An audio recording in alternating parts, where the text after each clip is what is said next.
સુરતમાં ગુનેગારો અન્યની મિલકતો પર ગેરકાયદે કબજો કરતા હોવાની ઘટનાઓમાં પોલીસ કડક કાર્યવાહી કરી રહી છે.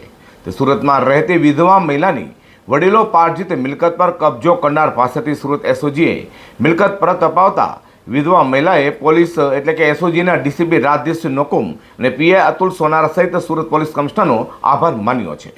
ગુનેગારોને સુરત છોડી જ દેવું જોઈએ, કારણ કે હાલ સુરતમાં ગુનેગારો સામે પોલીસે અને તેમાં પણ ખાસ કરીને એસઓજીની ટીમે લાલ આંખ કરી છે.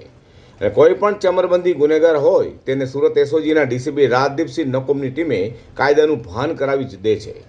તે સુરતમાં લોકોની મિલકતો પર ગેરકાયદે કબજો કરનારાઓ સામે તો સુરત પોલીસ ત્વરિત કામગીરી કરી રહી છે. સુરતમાં રહેતી વિધવા મહિલા શીલાબેન નાગેશભાઈ રાવલે સુરત પોલીસ કમિશનર કચેરીએ પહોંચી પોતાની વડીલો પાર્જિત મિલકત ભાડે લીધા બાદ ગેરકાયદે કબજો કરાયોની આપવીતી રજૂ કરી હતી.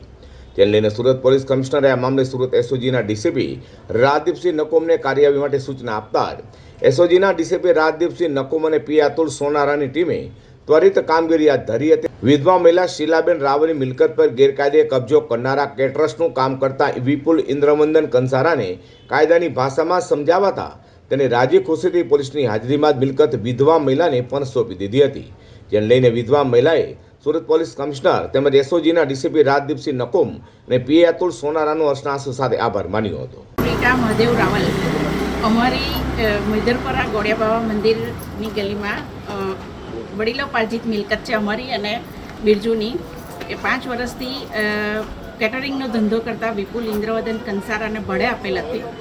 છેલ્લા 5 વર્ષથી ભાડું પણ નહોતો આપતો અને 2 વર્ષથી તો ઉપર કબજો કરી દીધો હતો. પોલીસ કમિશનર શ્રી અનુપમસિંહ ગેહલોત સાહેબને મળતા એમણે એસઓજીની ટીમને સાથે મુલાકાત કરાવી અમને અમારી જગ્યાનો કબજો અપાવ્યો છે. એ માટે અમે નકુમ સાહેબ, સોનારા સર અને સમગ્ર એસઓજીની ટીમનો ખૂબ ખૂબ આભાર માનીએ છીએ અને અનુપમસિંહ ગેહલોત સાહેબનો પણ ફરી એકવાર ખૂબ ખૂબ આભાર. સુરતના ગુનેગારો સામે હાલ સુરત પોલીસ અને તેમાં પણ એસઓજીની ટીમ લાલ લાંક કરી બેઠી હોય, જેને લઈને ગુનેગારોમાં એસઓજીના ડીસીપી રાજદીપસિંહ નકુમ અને પીએ અતુલ સોનારાનો રીતસરનો ફફડાટ જોવા મળી રહ્યો છે.